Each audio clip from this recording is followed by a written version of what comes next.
Apakah benar karyawan KCI itu bisa gratis naik kereta seumur hidup?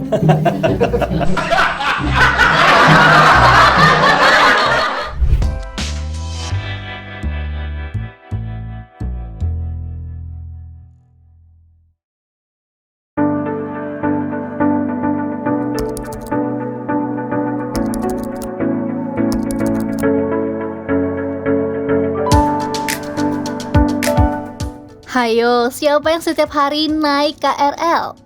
Nih, kenalin, sosok di balik pengelolaan kereta komuter Indonesia saat ini, Asdo Artrivianto. Berkarir di dunia perkeretaapian sejak tahun 1994, Pak Asdo memulainya dari juru langsir, penjaga pintu perlintasan, pengatur perjalanan kereta, sampai kepala stasiun Gambir. Sekarang Pak Asdo menjabat sebagai Direktur PT KCI yang memegang kendali atas kepuasan dan kenyamanan 1 juta pasukan angker setiap harinya. Bayangin, hampir 1 juta orang naik KRL per hari, di mana potensi masalah gesekan sosial di dalam gerbong kereta pasti susah buat dihindari. Ada aja deh keluhan di media sosial tentang kenyamanan sampai keamanan. Dari sudut pandang keluhan pengguna inilah, Pak Asdo mengarahkan inovasi dan langkah PT KCI ke depannya. Salah satunya rencana penerapan sistem yang bisa mengecek jumlah penumpang di dalam gerbong secara real time, supaya penumpang nggak numpuk di beberapa gerbong aja. Jadi bisa memilih tadi dengan layanan-layanan yang baru kita kembangkan ini bisa memilih ke gerbong-gerbong yang lebih kosong, ya di kereta-kereta yang lebih kosong, di jam-jam yang lebih kosong, ya. Jadi tidak bertumpuk, kemudian di stasiun yang lebih kosong. Katanya sih Indonesia bakal jadi negara keempat di Asia Pasifik yang bakal menerapkan inovasi ini setelah Singapura, Australia, dan Jepang. Tapi bisa nggak ya kita ikutin sistem mereka? Punya kendali penuh sama tingkat kepuasan jutaan orang setiap harinya. Wah, ini taruhannya gede banget sih. Tapi sebagai bos, harusnya Pak Asdo siap buka mata setiap hari dan rela dikritik demi anak angker bisa bepergian dengan nyaman. Pak Asdo, selamat siang. Terima kasih sudah hadir di kantor kami. Gimana Pak, apa kabarnya hari ini? Terima kasih Mbak Sakinah. Alhamdulillah hari ini sehat. Ya. Tadi gimana Pak, dari kantor ke sini naik KRL atau? Naik KRL dong. Ya. Kebetulan tadi pagi ada kegiatan di Cisauk, kemudian mohon undangan di Kompas, di Menara Kompas ini kita naik KRL. Turun di Palmerah. Turun di Palmerah jalan kaki ya Pak ya. Gini Pak, jadi pertama ini saya pengen tahu sih sebenarnya tentang perjalanan karirnya Pak Asdo dari awal sampai akhirnya sekarang menjadi Direktur Utama di Kereta Komuter Indonesia ya. Jadi awal karirnya Bapak ini atau lulus kuliah itu gimana Pak, jurusannya apa waktu kuliah, terus gimana akhirnya memutuskan untuk berkarir di kereta api gitu? Ya, jadi Mbak Sakinah, saya ini basicnya ekonomi, ya. Ekonomi, kebetulan ekonomi, jurusannya keuangan perbankan. Nggak tahu juga saya kenapa kok terpanggil masuk di kereta api. Kebetulan masuk di kereta api waktu itu tahun 94. Tahun 94. Saya langsung ditempatkan di operasional di stasiun. Karena pada saat itu jadi pegawai baru, dulu masih ada capek ya, calon pegawai. Kita belum punya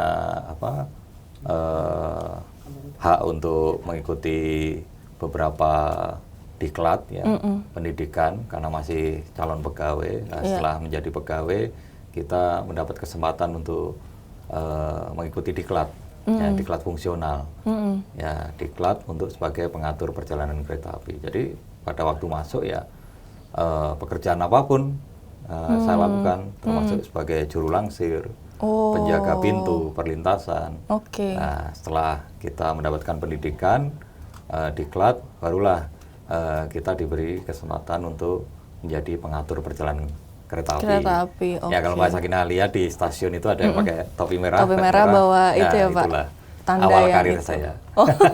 Itu dilakukan berapa tahun tuh Pak kayak gitu? Saya sebagai pengatur perjalanan kereta api itu kurang lebih 6,5 tahun. Oke. Ya, setelah itu saya diberi kepercayaan oleh perusahaan menjadi seorang pengendali, masih di traffic ya. Kemudian setelah itu diberi kesempatan untuk menjadi kepala stasiun, dan terakhir menjadi kepala stasiun di Stasiun Gambir. Stasiun Gambir itu berarti di Jawa saja atau pernah di luar Jawa juga, Pak? Perjalanan karir saya tidak hanya di Jawa, saya pernah menjabat di Free 3 Palembang dan di Free 4 Tanjung Karang. Oke. Kalau boleh tahu waktu Bapak awal berkarir di kereta api itu kondisinya PT KAI itu seperti apa sih, Pak? Otomatis belum ada komuter lain ya? Belum, jadi ya waktu itu kan peralihan dari PJKA ke Perumka ya, Mbak Sakina. Jadi situasinya masih seperti itulah ya. Jadi masalah ketertiban, kemudian pelayanan masih jauh kalau dibanding dengan era saat ini. Jadi saat ini sudah berubah sangat jauh. Dulu itu yang kata orang di stasiun tuh gelap kan gitu, ngeri kan gitu. Jadi kalau sudah malam hari orang tuh nggak mau datang ke stasiun, kecuali siang hari. Nah itulah situasi-situasi kurang nyaman itu, alhamdulillah dari mulai tahun 2009, 2010 kita berbenah transformasi sampai sekarang ini. Oke. Nah, kalau dilihat perkembangannya PT KAI dan termasuk KCI ini kan benar-benar pesat ya Pak. Maksudnya saya juga merasakan sendiri gimana perkembangannya, ngerasain orang naik kereta di atas gerbong itu sudah gitu masih kayak ekonomi AC gitu-gitu dan sekarang udah canggih banget. Itu menurut Bapak apakah ini inovasinya sudah cukup atau sebenarnya masih banyak yang harus ditambah lagi nih Pak inovasinya? Jadi masih banyak ya, kita terus improve ya Mbak Sakina, terutama dalam hal pelayanan, kemudian customer experience, apa sih yang bisa didapat oleh customer itu? Ya, setiap saat kita kembangkan terus apa yang memudahkan pelayanan dari pelanggan kita, baik dalam bertransportasi maupun dalam mendapatkan tiket ataupun top up ataupun apapun yang terkait dengan pelayanan perjalanan kereta api, termasuk integrasinya. Integrasi berarti ini integrasi layanan ya Pak ya? Iya, betul. Misalnya apa aja Pak? Jadi mulai Agustus kemarin, ya sebelumnya kita sudah awali integrasi dengan Transjakarta nih, dan beberapa trans yang ada di provinsi, baik Trans Jateng, Trans Jatim, kemudian Jogja, Solo, dan beberapa daerah lainnya. Kemudian dengan mulai Agustus kemarin diresmikan oleh Bapak Presiden perjalanan LRT ini menambah terbentuknya integrasi kita. Jadi dari mulai KRL, LRT, Trans ya dengan busnya, kemudian dengan MRT kita semua sudah terintegrasi. Oke. Dan ini berarti untuk mewujudkan inovasi-inovasi ini, apa yang Bapak lakukan Pak? Misalnya, apakah Bapak misalnya ngelihat di sosmed ada komen pengguna, atau Bapak menerima masukan masyarakat, atau misalnya Bapak menjajal sendiri dulu nih, KRL kayaknya ada yang kurang deh, atau gimana? Iya, selalu Mbak Sakina. Jadi agar kita tahu permasalahan apa yang ada di lapangan, ini kita selalu komunikasi dengan pelanggan, apa keluhannya, baik melalui sosmed, dari keluhan maupun kita datang langsung ke stasiun, apa sih yang masih bisa kita create untuk memudahkan pelanggan. Dan kita berterima kasih nih kepada pemerintah yang banyak membantu pembangunan prasarana, terutama prasarana untuk integrasi, mulai dari Skybridge, kemudian jembatan, tangga dan sebagainya. Ini memudahkan masyarakat untuk menggunakan transportasi lanjutan atau integrasi ini. Oke.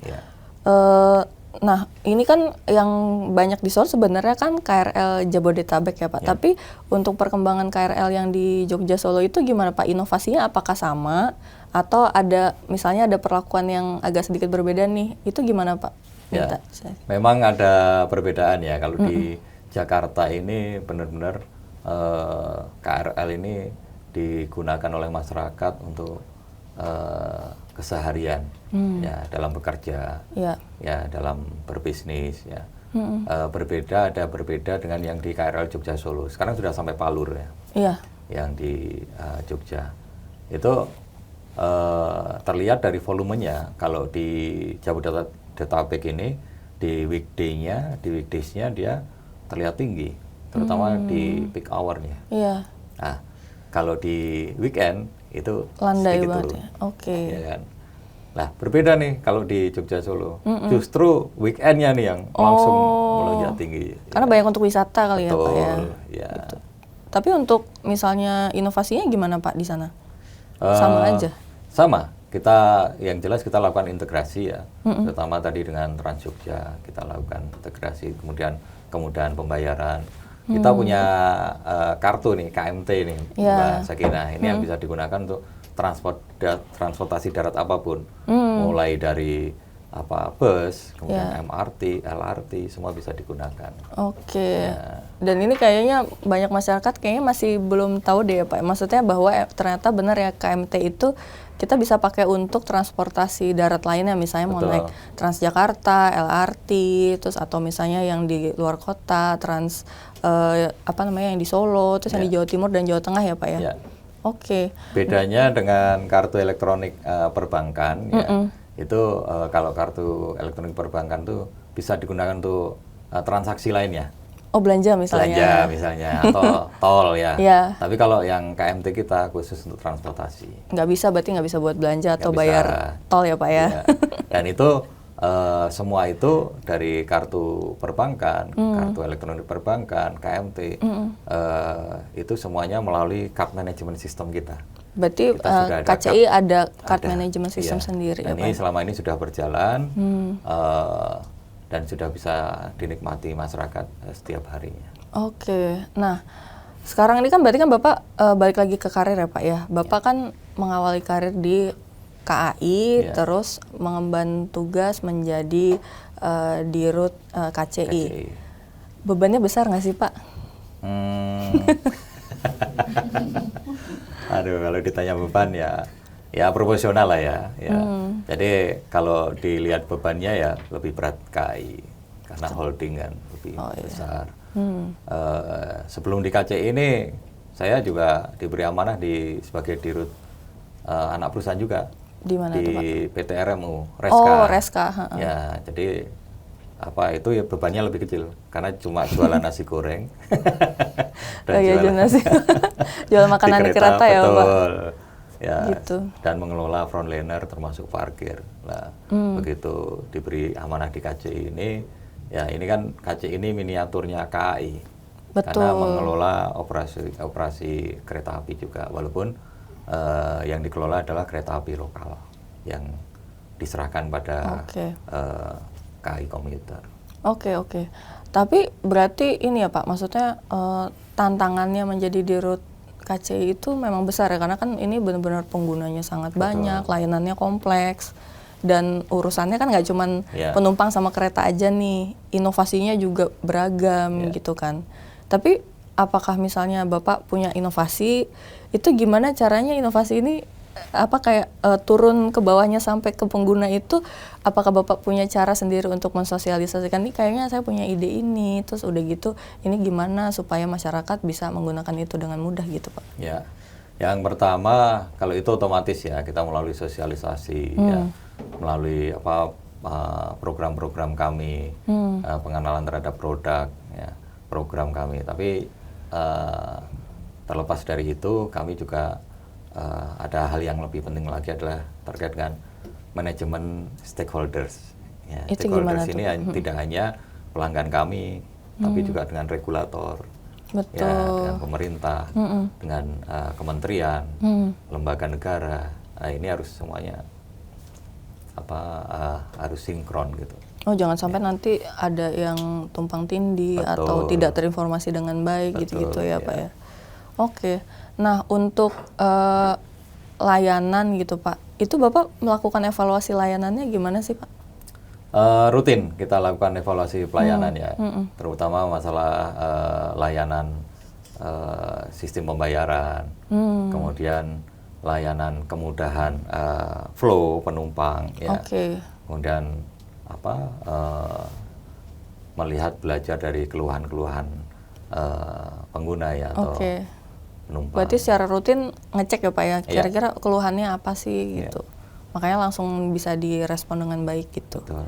Nah untuk operasional atau layanan atau inovasi, itu Bapak kayak ada ini nggak sih Pak, ada berkaca dari negara lain yang sistem transportasi kereta tapi untuk yang komuternya itu bagus gitu, misalnya Bapak kayak, oh saya pengen kayak gini kayak di negara ini gitu.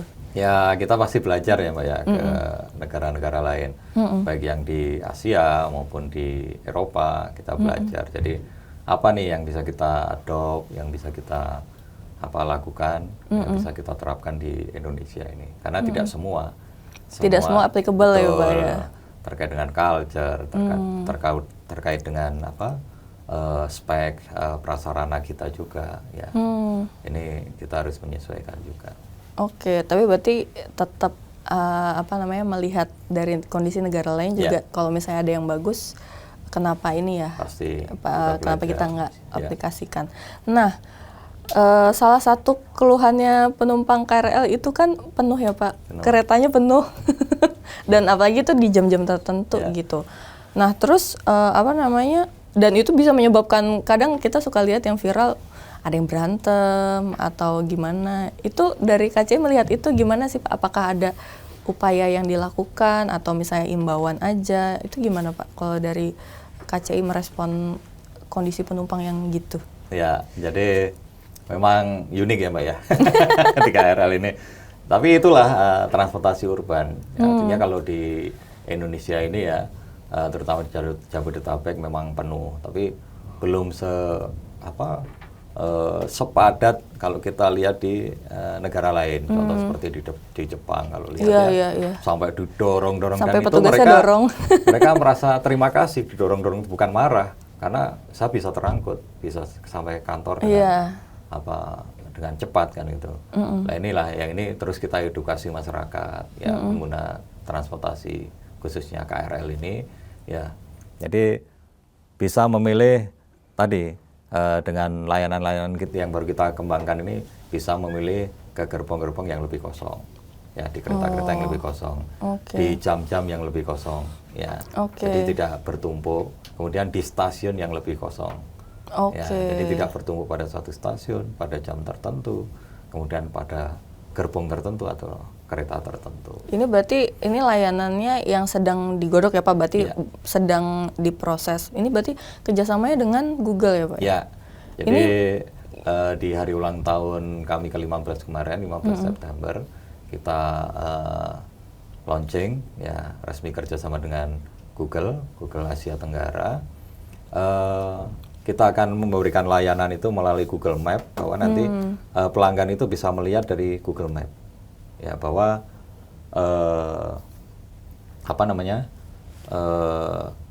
tadi yang saya sampaikan ya, di stasiun mana yang lebih kosong nanti akan terlihat di situ. Terus misalnya kita akan berpergian nih ke stasiun tertentu, dari kantor kawasan Sudirman saya ingin ke stasiun Sudirman atau ke stasiun Gondang Dia misalnya. Ini arahnya kemana nih? Nah, nanti akan dibantu di situ. Kalau kamu naik bus ya Trans, kamu harus naik jurusan ini, halte terdekat ini, ya termasuk stasiun nanti akan ditunjukkan. Ya terdekat Gondang Dia jaraknya sekian, stasiun Sudirman. Nanti akan lengkap di situ informasinya.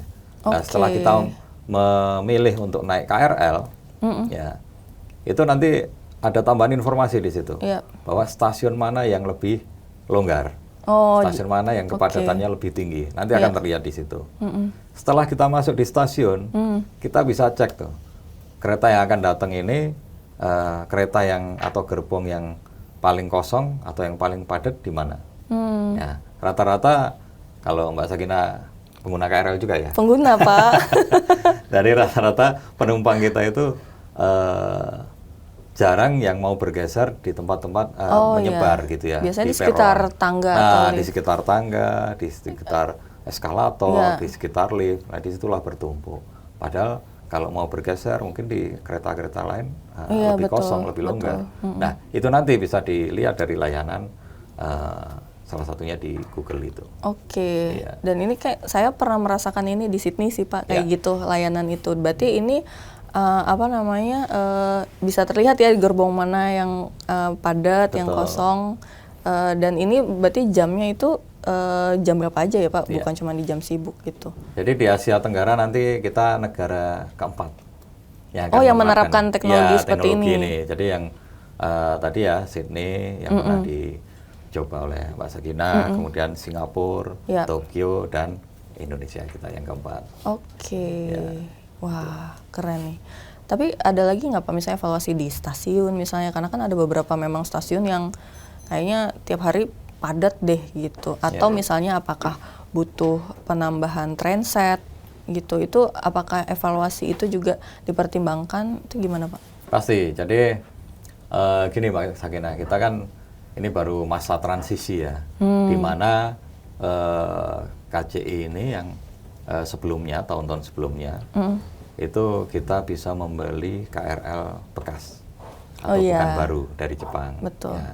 Nah, dengan adanya peraturan pemerintah baru di tahun 2021 dan tahun 2022, maka kita sudah tidak diperbolehkan lagi untuk mengimpor barang bukan baru. Ya, boleh mengimpor tapi yang usianya kurang dari 20 tahun. Nah, negara-negara operator kereta api khususnya KRL ini tidak ada yang menjual sarananya yang di bawah 20 tahun, rata-rata 25 tahun ke atas. Karena regulasi di negara mereka. Nah, oleh karena itu kita harus membeli baru nih. Kita sedang berproses ya. Kita bekerja sama dengan Inka, Inka industri kereta api yang ada di Indonesia ini yang akan menyediakan dan kita membeli produk itu dari Inka. Oh, berarti nanti akan penambahan kereta baru ada, tapi buatan dalam negeri ya Pak ya? Dalam negeri. Ini berarti keretanya mirip sama yang di KRL Jogja Solo itu? Kurang lebih, tapi teknologinya lebih baru. Oke.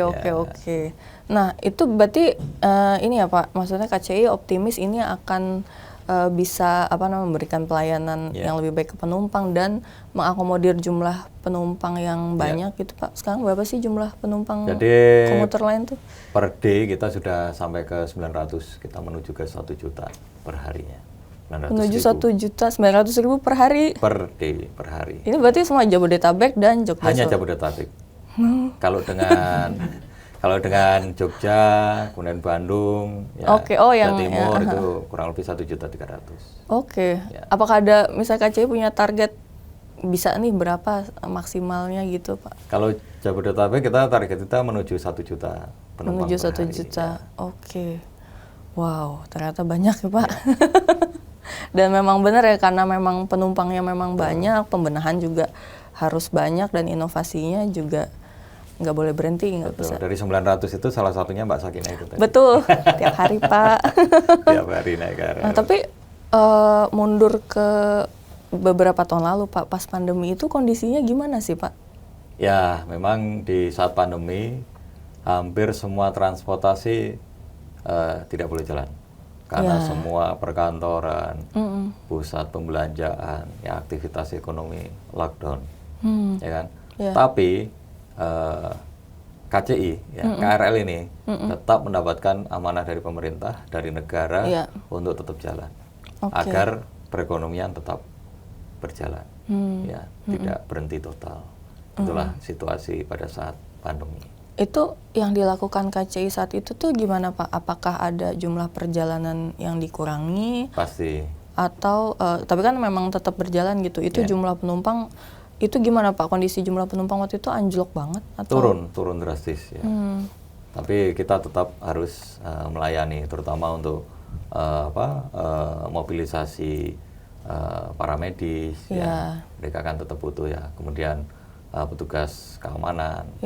Ya, kemudian termasuk ini ya perawat, dokter dan semua. Dan ada juga kan beberapa orang yang tetap bekerja di kantor ya Pak. Betul. Ya. Itu kan pasti kehadiran KCI ini sangat membantu. Betul. Kan komuter lain gitu. Ya. Nah, untuk inovasi selain dengan yang Google itu ada lagi nggak sih Pak? Atau yang kalau nggak salah ada dengan Goto juga ya? Ya.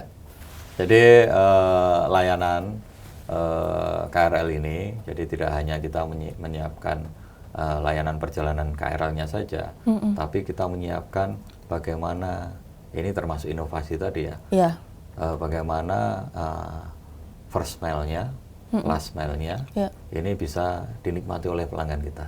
Ya, kita kerjasama dengan GoTo. Ya, dengan GoTo itu penumpang dari rumah bisa langsung memesan tuh, memesan Gojek atau Gokar, ya. Nanti dia akan mengantarkan sampai di stasiun, ya. Di stasiun, ya, di middle mile ini bisa menggunakan KRL dan bisa nyambung lagi nanti dengan Transjakarta, dengan MRT. Nah, sampai di stasiun terakhir nanti dia sudah akan dijemput dengan layanan GoTo tadi. Ya, sampai ke tempat tujuan, ke kantor, ke pasar, atau ke tempat bisnis. Jadi dengan satu payment ya, sekali payment, sekali pembayaran, penumpang sudah nggak ribet lagi. Dan ini adalah kerjasama satu-satunya yang pertama kali di dunia. Ya. Berarti di sebelumnya belum pernah ada kerjasama semacam ini ya? Khususnya untuk transportasi urban ya. Untuk transportasi urban ini pertama kali di dunia. Dan berarti kan ini semacam kelanjutan dari GoTransit yang udah ada Pak, yang bayarnya pakai QR. Betul. Banyak yang ini fitur-fitur yang kita kembangkan dan kita rencana tidak lama lagi nanti di minggu ketiga bulan November kita akan launching. Kami punya aplikasi C-Access. Nah, apa tuh Pak? Layanan untuk melalui aplikasi. Nah, fitur-fiturnya nanti dong rahasia. Berarti ini berbeda dengan KRL Akses yang udah ada ya Pak ya? KRL Akses ya. Karena ini sama ini saya pakainya KRL Akses Pak buat ngecek keretanya udah di mana. Betul. Nanti ada di C-Access itu. Oke. Nah, untuk misalnya kayak jalur baru gitu Pak, layanan relasi baru gitu, ada nggak sih Pak rencana yang misalnya KCI membuka, dapat penugasan untuk membuka relasi baru? Kalau untuk saat ini belum ya. Terakhir kemarin kita membuka layanan itu, memperpanjang relasi dari tadinya dari Solo Balapan ya ke Solo Jebres sampai dengan Palur. Dan ternyata ini sambutan masyarakat luar biasa, memang ditunggu. Karena memang itu ada kebutuhan yang besar untuk itu ya Pak? Karena di kota-kota besar sekarang ini kan sudah mulai pemukiman itu sudah mulai ke pinggir, Pak. Sama di Jakarta lah ya, seperti itu. Mulai di Jogja, di Solo ini sudah mulai nih bergeser ke pinggir kota. Dan akhirnya juga ditambah itu aja ya Pak ya? Nah, terus untuk misalnya jalur yang misalnya Bekasi, Bogor, dan teman-temannya, itu masih yang existing aja Pak? Masih existing, ya. Jadi yang rencana dekat ini, kita kan dari Bekasi nih, tadi ya, yang khusus jalur Bekasi. Kan kita tambah sampai Cikarang nih. Nah, harapan kami juga bisa nambah lagi memperpanjang relasi sampai Kerawang. Ya, karena ini pemukiman sudah mulai berkembang. Dan Karawang kan juga dia banyak pabrik yang otomatis banyak pemukiman juga ya Pak. Pasti kebutuhannya juga ada untuk itu gitu. Ini berarti sudah akan atau misalnya masih rencana aja Pak? Jadi kami kan operator ya. Kami mengusulkan kepada pemerintah, ke Dirjen Perkeretaapian ya, Kementerian Perhubungan. Dalam hal ini prasarana ini kan menjadi tanggung jawab pemerintah. Berarti kan KCI menunggu penugasan aja ya Pak ya sebetulnya? Betul. Berarti kan Bapak sudah sebelumnya kan pernah di RMU ya? RMU. Terus kemudian di KCI. Nah, gimana caranya Bapak ini loh Pak, menurunkan budaya kerja Bapak ke staf supaya jadinya seragam nih Pak? Itu kan kayak setiap leader itu punya gayanya masing-masing kan? Betul. Jadi, nah kalau Bapak sendiri gimana sih caranya supaya visionnya Bapak nih bisa diaplikasikan ke di tingkat bawah staff juga gitu Pak? Ya, jadi kalau saya ya dari awal semangatnya bekerja itu adalah totalitas. Jadi kalau kita sudah niat bekerja, cintai pekerjaan itu, jangan setengah-setengah ya Pak? Jangan setengah-setengah. Ya kan, masalah hasil nanti sistem yang akan menentukan dan Allah yang akan menentukan. Pokoknya kita terus berusaha, bekerja, dan kita total. Dan mulai ini yang membuat motivasi saya juga mulai Juli 2020 ya, melalui Kementerian BUMN itu Pak Erick mengeluarkan core value akhlak. Itu. Nah, itulah yang salah satu yang saya gunakan untuk mendorong, memotivasi teman-teman ya untuk sama-sama memajukan perusahaan dengan core value atau berbudaya akhlak tersebut.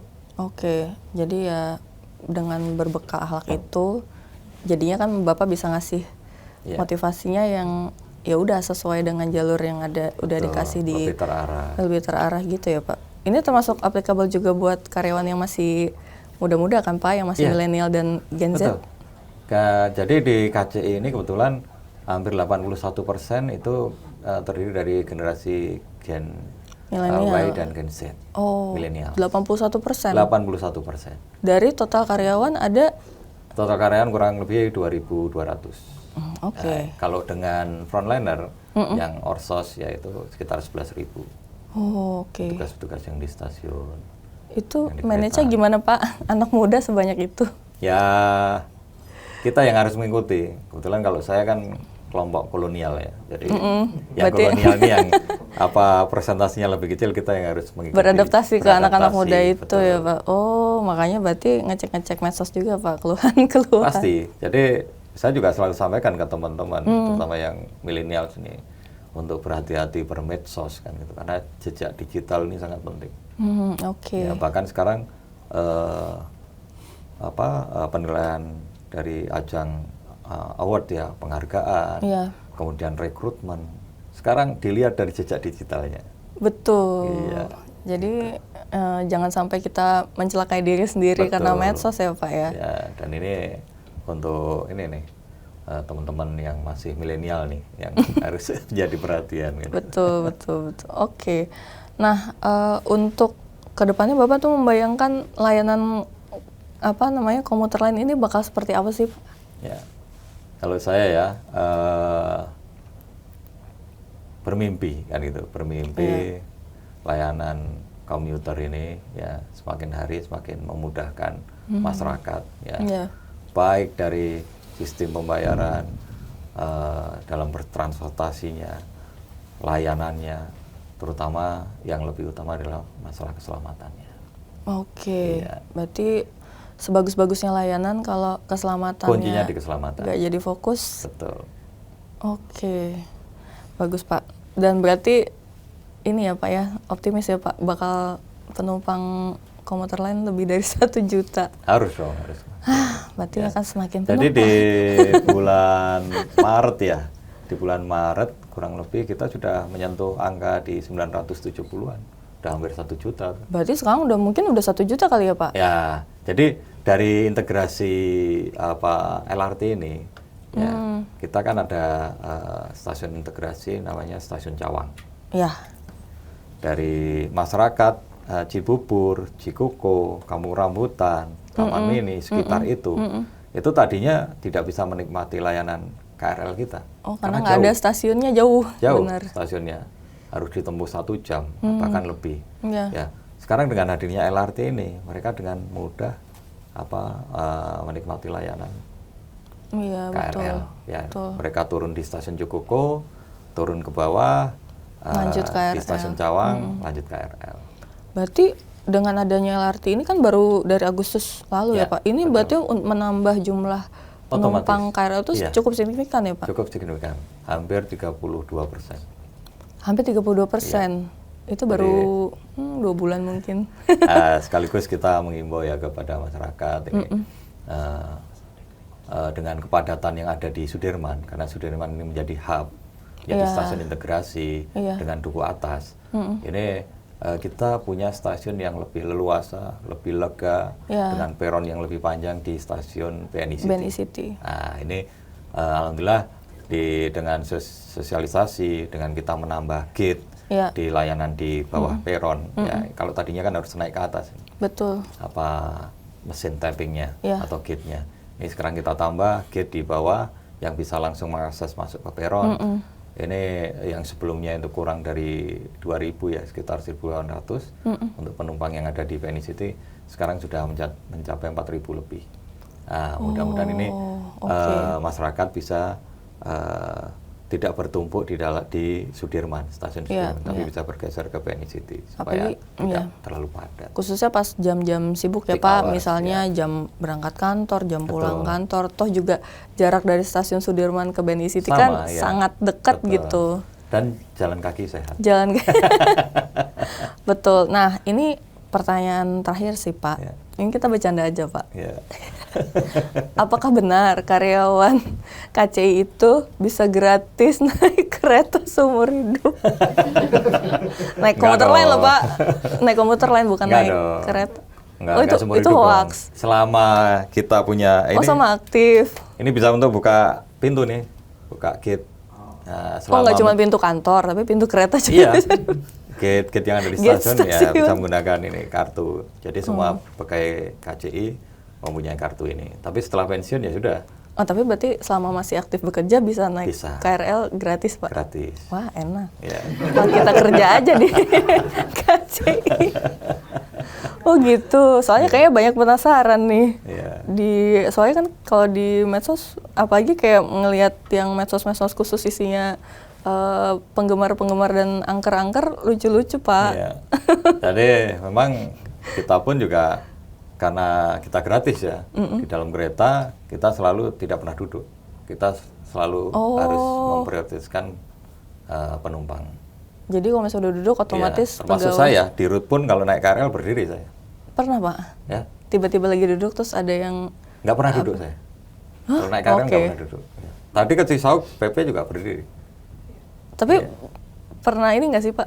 Pernah desek-desekan jadi kayak mumi waktu pagi-pagi? Sering. Sering. Oh gitu. Sering, Tapi kan itu memang bagian, ya sudah memang bagian dari KCI memang begitu komuter lain gitu. Karena memang masyarakat banyak yang bergantung pada moda transportasi itu. Ya penuh adalah hal yang wajar ya Pak ya? Iya. Jadi dari situlah saya tahu nih, oh ternyata AC-nya kurang dingin ya. Nah itu saya baru mau nanya itu Pak. AC-nya agak kurang sekarang. Jadi melalui saya ikut berdesak-desakan itu saya tahu, oh ini saya harus ke bagian teknik nih. Oh sambil ngelihat-lihat kondisi ya Pak ya? Penerangannya seperti apa, ya, kemudian layanan di dalam, kebersihannya seperti apa, termasuk kualitas AC tadi. Ini untuk evaluasi. Tanpa saya masuk ke tidak akan pernah tahu ya Pak? Tidak akan pernah tahu. Ini berarti rutin dijalankan ya Pak ya? Rutin. Pagi saya sebelum ke kantor mampir ke Manggarai, Jatinegara, Tanah Abang. Yang memang stasiun yang emang penumpang itu menumpuk ya Pak? Iya. Dan nanti saya ke kantor karena kantor saya ini di bawah Stasiun Juanda, ya saya naik KRL sampai kantor. Bagus ya Pak. Berarti itu memang nggak cuma di keretanya aja Pak, di stasiunnya juga misalnya petugasnya misalnya kurang banyak atau harus nuntun penumpang yang harus dibantu jalannya. Pertama fasilitas SPM-nya, standar pelayanan minimum seperti musola, toilet, itu kan harus selalu terjaga karena ini kebutuhan rutin. Jadi misalnya ada air mati gitu, waduh udah stres itu. Harus segera diperbaiki. Iya nggak mungkin ya Pak kalau misalnya tiba-tiba air mati. Harus segera ditangani dan diperbaiki ya Pak. Oke Pak Asdo, terima kasih atas ngobrol-ngobrolnya. Ditunggu inovasi-inovasi yang lain dari KCI. Sehat-sehat selalu Pak. Terima kasih.